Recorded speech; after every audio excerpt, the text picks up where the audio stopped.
I was born in the town of Cato, about 3 miles north of here, July 31st, 1921. My dad grew up in the town of Cato, and he was in World War I. And when he came home, he and my mother got married in 1920, and his parents lived on the farm where I was born.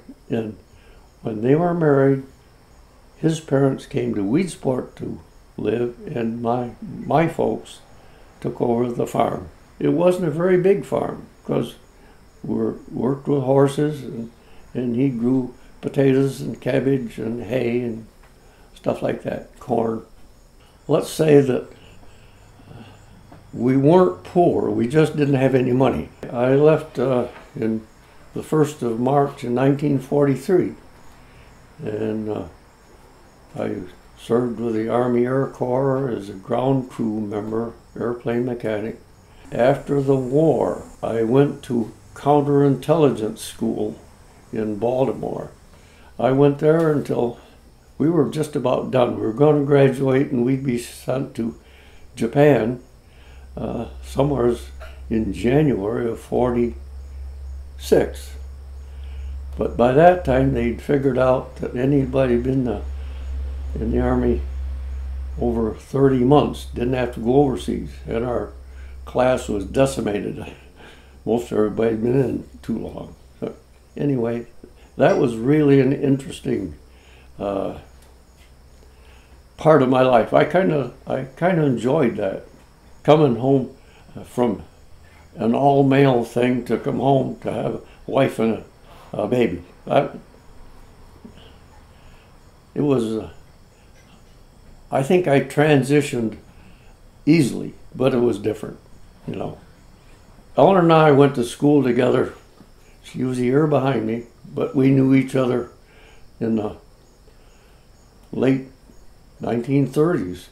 Our first date was a basketball game. I was 16 and she was 15, and it just went on from there.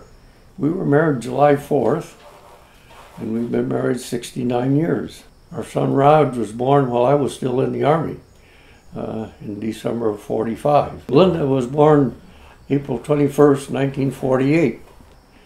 So when I got discharged, I had a family. About that time, Eleanor's dad was, he was early 60s, and he was ready to let up on the farm, and he offered us to come and work with them and to move into the farmhouse and be a partner.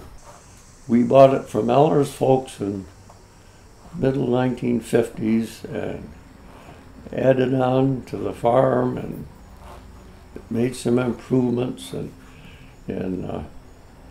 we did it, just Eleanor and I did it until about 1970 when Linda got married and her husband came and worked with us. I was in a people-to-people program that was started by General Eisenhower, our president. And we visited Russia and Czechoslovakia and Germany, and that's when it was still being held by the communists. Very tight security, especially West Berlin and East Berlin, the difference there. It was interesting.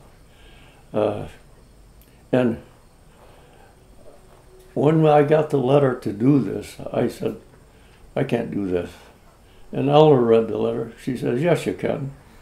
And so I was gone 3 weeks, and I got a neighbor to do the milking, and Eleanor and a teenage boy took care of getting stuff to feed the cows and water and all that kind of stuff while I was chasing off all around the countryside. But I gotta say, that's the only time I ever got away. Well, my pride and joy is the big old clock. That came from London in 1765. One of the other clocks was Eleanor's parents' clock, they were married in 1915 and they bought that clock. So that's one of the clocks. One of the others was her grandmother's kitchen clock. So we got that one. One of the other old clocks I bought at an estate sale, who was an old character that lived in Weedsport. I knew him, and I bought that at the auction. We have seen a lot of the world and country, especially after our son-in-law became a partner, so that we could get away. One of the first trips we went together, we went to Israel. Then we went to Europe and traveled around on tour. Most of our trips were tours. And we've been to Scandinavia and Australia, New Zealand, and around this country and Canada, Alaska. And I always heard about the Blue Mosque, and we got to see the Blue Mosque. It is blue. I've just been so fortunate. We've had good health. I try to have a good diet. My mother lived to be 93, so I'm getting close. But active. And actually, there's a lot of other people who are active but don't make it. And here I am. Really, we've had a full life.